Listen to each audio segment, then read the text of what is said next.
Hello, everyone. Welcome back to Better Day Podcast. My name is Katrina. I am here with Leslie. Hello, everyone. And Anthony. Hello, how do you do? How are you guys doing? I am doing fantastic, even though I'm very tired, but I'm here. Oh, yeah, I'm doing good. Good. So today we get the pleasure of having a conversation with Anthony. Mm-hmm. And it's a topic that I really want to discuss, the Dark Triad and mental health. Yes.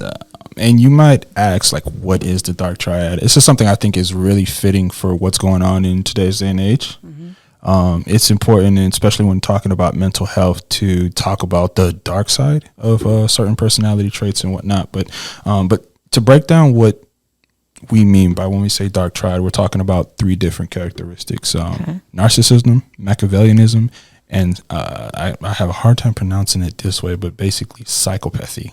Okay. Psychopathy.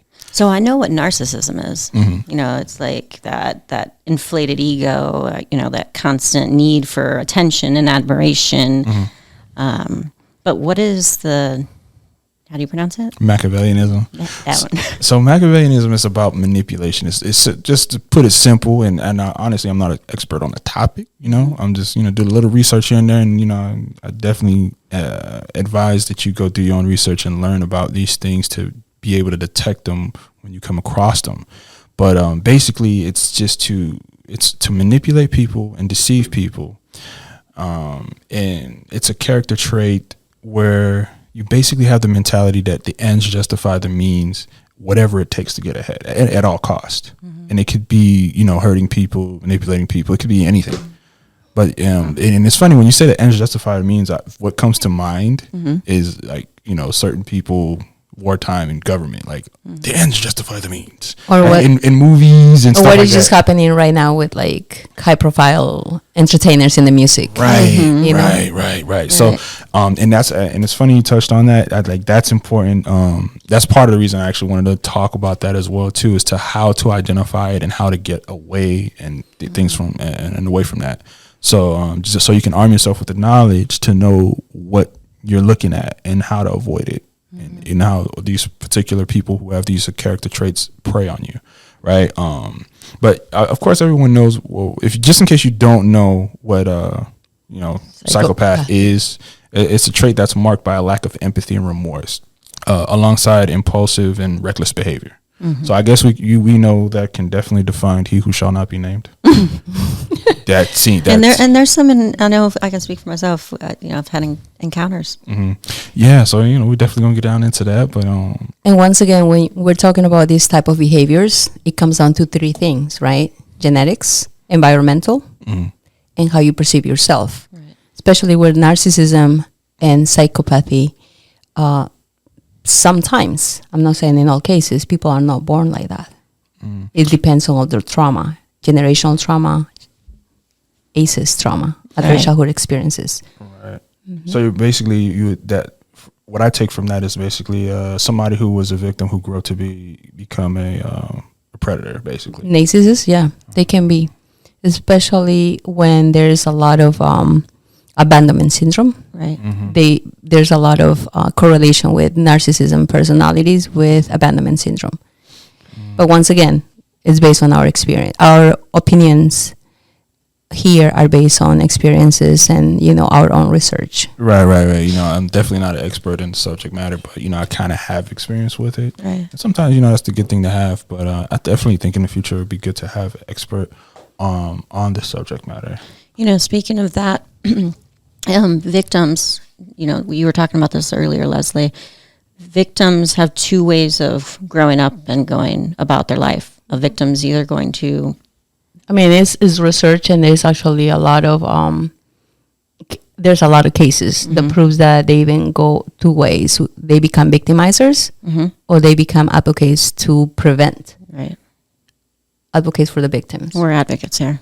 Mm-hmm. Right. We all are. We all have been through hard times, emotionally struggles. And I think personally, I feel that this podcast has been helping me with the trauma that I have. because there were a lot of things, and I think I discussed that with Anthony in the past, that there were things that they were very deep inside that I couldn't even speak. Now I'm becoming little by little, become more loose and more comfortable to bring up or speak about certain topics. Right. I appreciate that. Oh, especially you, because you share so much. And I mean, I do. And the podcast has helped me as well, coming out of my shell, because sometimes I'm not so forthcoming. So it has helped. it does. So back to our topic. It has helped me a lot immensely, because mostly I really get to, it's very cathartic, because I don't usually get to talk about this unless it's like in these passing conversations I have with my friends. Mm-hmm. Kind of like something I had this morning with my brother, where we were talking kind of like about political stuff, and it was kind of stressing him out a little bit in dealing with like, how could people just be so and listen, I said, hey, just calm down. You got to make sure you're operating on the proper information, and taking an approach to it, and not so much dictating to him what's going on, but kind of more so listening and say, hey, okay, well, how'd you come to that mindset, or how'd you come to that idea, and this and so on and so forth, and talking through it. But yeah, it's very helpful to just talk about it most of the time. There's so many different therapies. There's talking therapy or talk therapy. But then now with you, Katrina, and the recovery space, I'm learning about the peer counseling services. Right. And who better that goes to trauma to be able to help somebody else that's going through the same thing. Right. Share the, I would say, best practices or tools to help them cope and overcome their experiences that hurt them. Right. So what we're doing right here is we're helping each other heal. We are. So I do want to talk about the psychological toll that can affect people when dealing with people of the dark, or I would say people of the Dark Triad. That sounds funny. That's a good movie title, right? When dealing with people who have the character traits of the Dark Triad, I'll say that. Okay. For example, first of all, do any of you have experiences with dealing with people who were described like in the Dark Triad? Narcissists, yes. Narcissists, yeah. There's a whole lot of those. I mean, psychopathy, I think, unfortunately, we see that a lot on like the media. Psychopath. Yeah, because there's people that they don't have empathy, remorse. They're completely numb to emotions. I do think there's that's in politics as well, right? I do think there's a lot more of people who have that character trait in positions of power. I think personally, I don't know for sure, but I think it's just that evolutionary biology and how we've all evolved in the order of having those people who would take risk that normal people wouldn't, and would do things that normal people wouldn't. I think that's kind of why they kind of gravitate towards those positions, CEOs, or be basically like your bosses, but they can also be your friends, family members, and stuff like that. The only thing I would say is not to conflate like you having a disagreement with somebody versus, and just kind of throwing that name out there, versus it being something that you, from a calm and clear mind, make I would say like not an informed decision, but informed making a confirmation that that's what you're dealing with. Because people throw that out a lot, like narcissism, like you call ex-boyfriends are narcissists. Right. All men are narcissists. All women are. It kind of dilutes the meaning and the potency of the word. Instead of saying, okay, from a clear mind, let's look at from logic. Yeah, from logic and critical thinking. Yeah, as you said logic. earlier. Yeah. I know. That's like my favorite. Yeah, my favorite. Not the emotional state of, oh my goodness, I just went through all this. He's a narcissist. Right. But no, definitely there are out there, and they are, they could be victimizing people. I feel that those three, like when you're talking about position of power,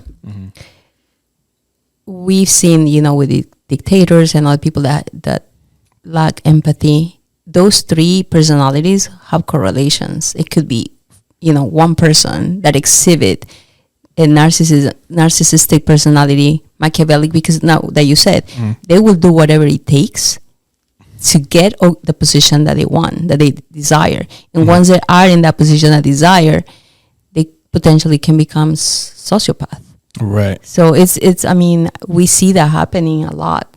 Like you mentioned, I agree with you. People shouldn't like take this very lightly and throw, these descriptions to people that they dated or people that they know, just because they have to be very cautious, and they have to be we need to read more, we need to inform ourselves a little bit more before we make a decision to call somebody a narcissist. Right, that's true. But just for the people out there, one of the key ways that that people are affected, and when dealing with people with these psychological traits, are basically something called gaslighting. We are familiar with the term gaslighting, and that's basically it's manipulation where they get you to think or question your own reality.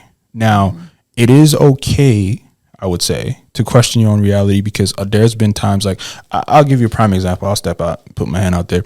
There have been times like when maybe somebody new is over, and I'm missing something, right? And I'm like, did that person take my? And I'm like, no, man, no, not. So it's good to question yourself in certain regards, and then not others, right? But it's good to, that's where the mental work comes in of, metacognition and looking at yourself and knowing yourself, right? But sometimes if we jump to that conclusion, you'll say, okay, I'll question myself. That's the good kind of questioning yourself. The bad kind of questioning yourself would be if you like, I know that, and I can't have an example because I don't have a really good example. So I do have an example. Okay, go ahead. I do have an example.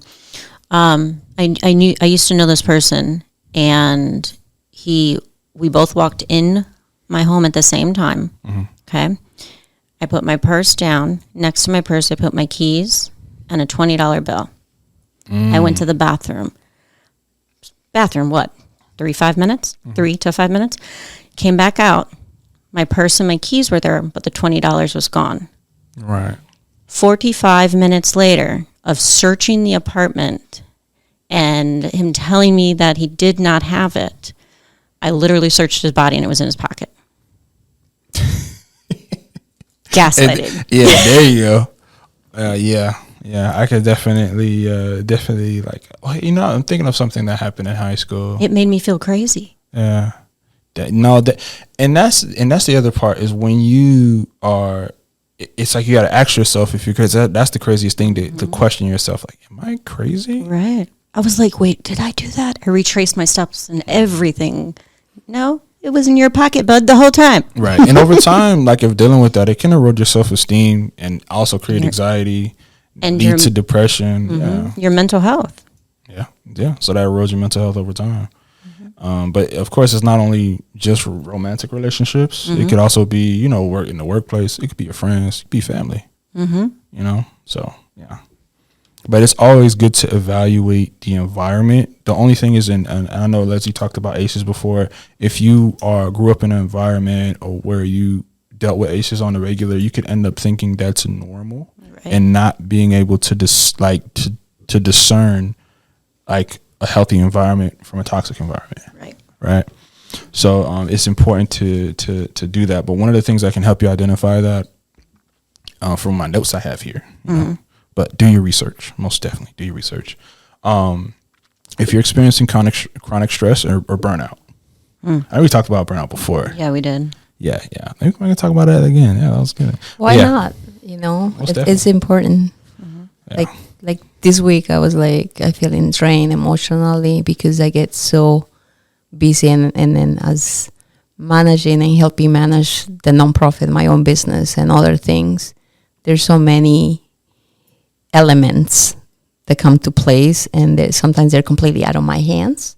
So I really have to take a moment to even go for a drive or exercise, or just walk, breathing exercises, or just talking with a friend that is positive to lift my spirit, because I get drained too. And I don't want to be burned out, because otherwise, guys, I wouldn't be here. No. Most definitely. Yeah. And and already there's a lot to deal with in the stress of life, then to also deal with people who are going to add to the stress. So, yes. Yeah, most definitely. But definitely want to hear. I do want to hear from some of our listeners, if you are listening. What are some of the experiences you've had from people, either a partner, friend, family, boss, who exhibited dark triad traits. Ooh, I have a perfect experience that just came to mind. Yeah, we're gonna they who shall not be named. So I like that. Yeah, we definitely want for you guys to write us, and I'm gonna put our email out there. Let me pull it up, the email, and I want to hear some of your stories. Because I know we can't be the only ones who've ever dealt with people who from the dark triad and so on and so forth. But that would be, I'm going to give you the email later because I got to pull it up. But as described in relationships, roller coasters, anything, but my personal story. So it's not somebody I dealt with directly, because I usually learn to steer clear of these people. I'm really good at that. I love it. I have like this I call it this invisible force field of positivity. Where the negative people, they just kind of bounce off you. Yeah, they do. They end up being like somewhere else in the orbit, but not in the direct in your space. vicinity. Right. Yeah, I love it. I was where my previous job, not my current job. My current job's great. Mm-hmm. But my previous job, I was there was a new director who took over, and it was a lady. Now, we're gonna call her she who shall not be named. Okay. And she was very, I would say, cold, very cold. Like cold. When you walk in the room, it dropped 2 to 3 degrees. Ooh. Cold. That's some energy. And very, and it was a stark contrast to the previous director, who was, he was a guy. He was, very, not to say anything about women, men, or nothing like that, but he's an older guy. I think. Older people tend to be more jolly, right? That's how they got there, right? But yeah, we had an older guy. He was more, warm, shake everybody's hand. So it was a stark contrast to him. Mm-hmm.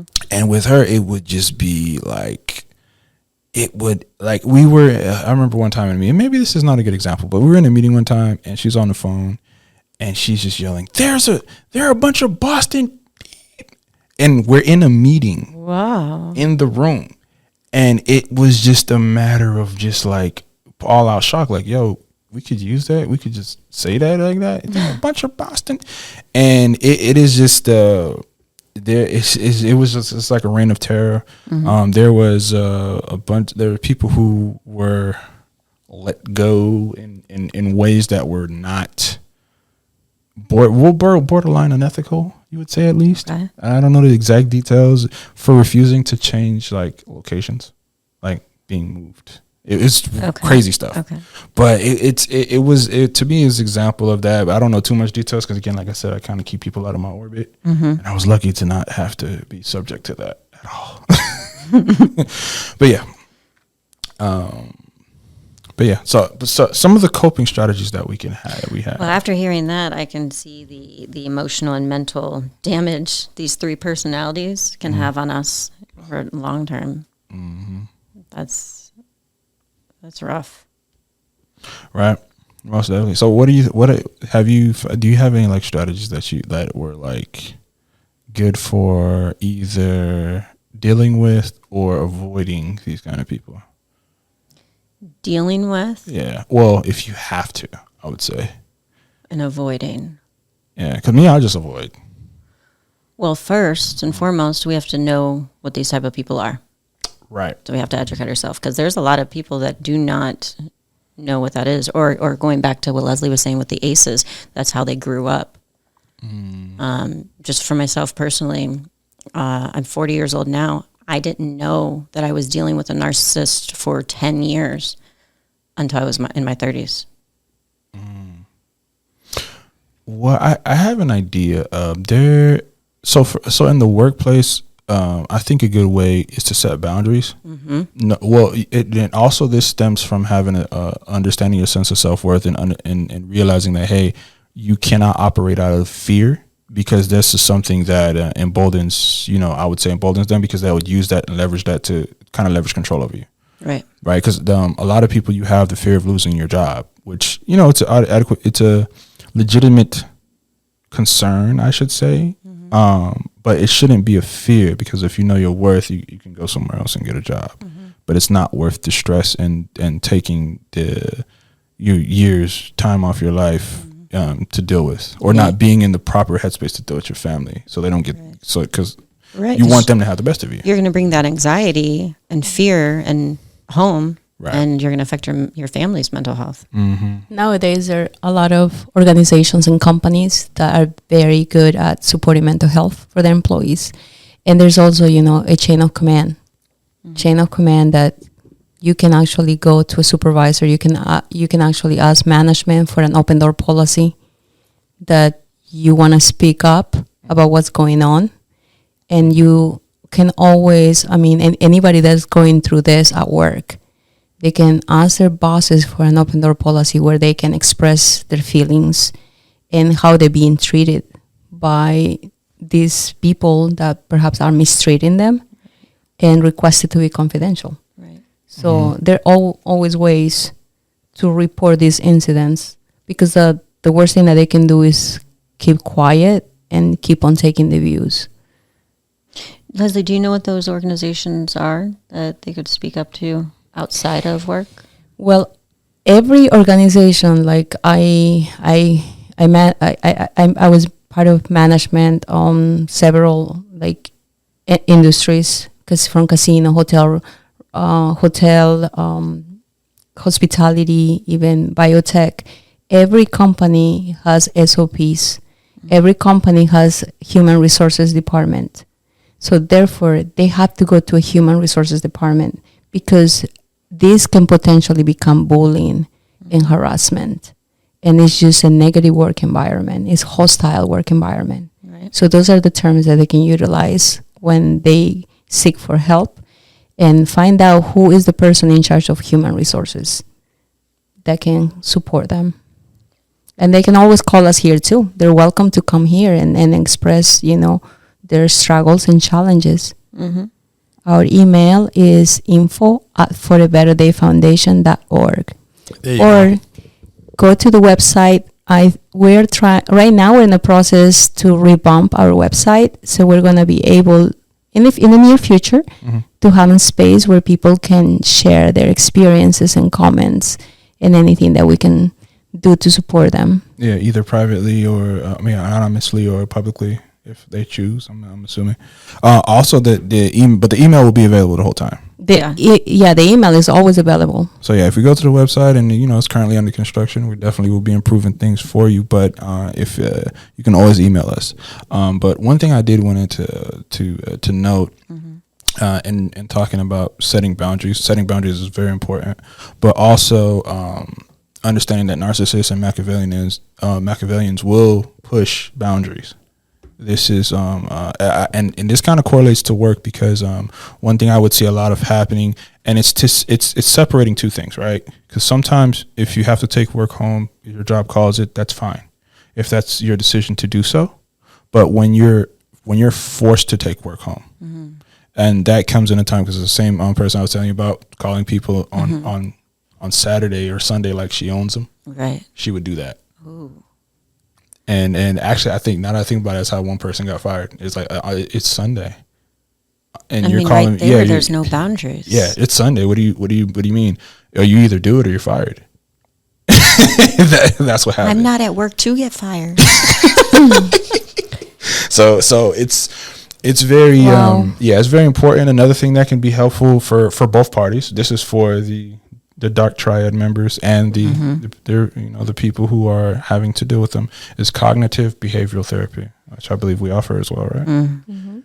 Beautiful. So you can give us a call if you don't, or you can talk to your local therapist, someone that you trust. But this can be helpful for both. Yeah, because you have to remember, dealing with any three of these personality traits, you're ultimately a victim. And you're going to have to heal from that. Most definitely. You can actually get PTSD from it. Absolutely. Yeah, most of the time they don't see their behavior as a problem. No. It's like, no, I'm not the problem. And they're so utilize gaslighting in a way that the victim feels that they are the ones that are responsible. They feel guilty that they are the one that triggers that. Yeah, it's right. Exactly. Yeah. And they take advantage of it. And that's why there's so many toxic relationships, and you wonder, why is this person still with that person and still in this toxic relationship? Or even like, I mean, the media that is going on, happening with this abuse that is happening with this. He who shall not be named. Exactly. People are questioning one of the victims, why that person stayed with this person for so many years, precisely because they're manipulators. Right. And to be honest with you, like I'm no psychologist or behavioral therapist, but I could see where there is an alignment between what's going on in the news with he who shall not be named and these characteristics here, because there before the video came out, it was oh no, these people are just trying to get money and this and this and that, and then when the video came out, when faced with the video, there is no accountability. Right. You know, it's just a lip service. Speaking of therapy for, quote unquote, the victims, therapy goes on both sides of that, because both sides, even the 3 personality traits, because here's an example. Narcissists, they tend to, I know that they might face some anxiety and depression when, because they thrive for that admiration. So rejection or failure can be very devastating for them. Right. But the other two, narcissism and psycho. No, the other two. Narcissism. Oh, geez. That is narcissism. Machiavellianism. There you go. That one and the psychopath. Those two tend to experience less anxiety. They don't. But their behavior can lead to more social isolation. Yeah, I think. Yeah, I agree. And then what happens with social isolation? Drug and alcohol abuse. And that's the other one too. Legal troubles. Right. Yeah. So both sides. As we're seeing now with he who shall not be named. Oh boy! If I was to speak, I think you left out baby oil. But in closing thoughts, what are your closing thoughts, Leslie, on our topic? And our topic is that speaking, talking, we're social beings, right? And having an amazing support group of friends, relatives, people that you can trust. I mean, I encourage the audience and everybody to seek for a therapist, talk to somebody, because you don't have to wait until you're a victim. You don't have to wait until you're completely suffering from PTSD to just talk about your problems. It's like when you have a cut, when you cut you hurt your knee, and then you need to go to the doctor to get a Band-Aid or just to get some medical support. It doesn't mean that you are going to have surgery, but just to get healed. You go to the urgent care. Your brain is just the same. It's just that we don't see it. And this is why mental health is. We need to break the stigma. We need to normalize conversations because, other conditions like leukemia, cancer, they have these symptoms, and sometimes because of the medication, people lose their hair. With mental health, you don't see it. Right. You could be happy. We've seen it with all the movie stars that they're so happy, and then unfortunately they die by suicide. Because nobody knows what's going through your mind. You could be bubbly, but in the end, deep down, you feel sad. You're suffering from depression, anxiety, and so many other things. But speaking about it and making it comfortable and safe for somebody to open up to you, I think that is very important. And to me, it's a privilege to be part of this organization and meet you guys, Katrina, Anthony, our whole team, because they made me feel safe to be able to open up myself. And I'm healing. I feel amazing. Well, that's good to hear. I'm happy that we're I'm positive. So I like to, another thing that is very essential is surround with positive people.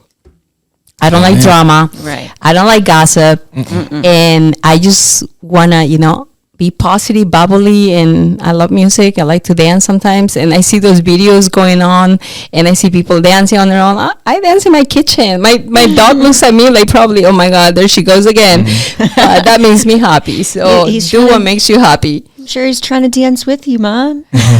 He tries, but he's too old right now. I feel like if I carry him, he complains a little, and I'm thinking I don't want to hurt him, but I just dance. And he's like, okay. He says, I just watch you dance. I just pictured her dancing with her dog in the kitchen. Yeah. But Katrina, final thoughts. My final thoughts, I just off of what Leslie, you were saying there. The therapy. I've learned just listening to you, Anthony. It does go, both ways. Definitely need to make sure that we set boundaries. Mm-hmm. And something, Leslie, that you were just saying about inside and outside. A lot of these internal struggles are often masked by this external negative behavior. So that's why therapy is important for both sides. But, for those who are receiving it on the other end, it's often damaging and can be very long-lasting. So if you do find yourself in any type of toxic relationship or professional relationship, just make sure you do speak out. Like Leslie said, go to HR. If HR isn't helping or doesn't seem to be helping, there's somebody above them. Or if you need to email us. We're always here. But there's support groups, there's therapy. Make sure you set boundaries. Your mental health is extremely important. Before we finish, I'd like to thank Dr. Julio, who is part of our team, because he supported me through my healing journey. Aww. So I'm very grateful to him. Thank you, Dr. Julio. Dr. Julio, muchas gracias. Anthony. Oh, so closing thoughts. Sorry. I forgot. If especially for in the workplace, if you're dealing with somebody who has these traits, I would say,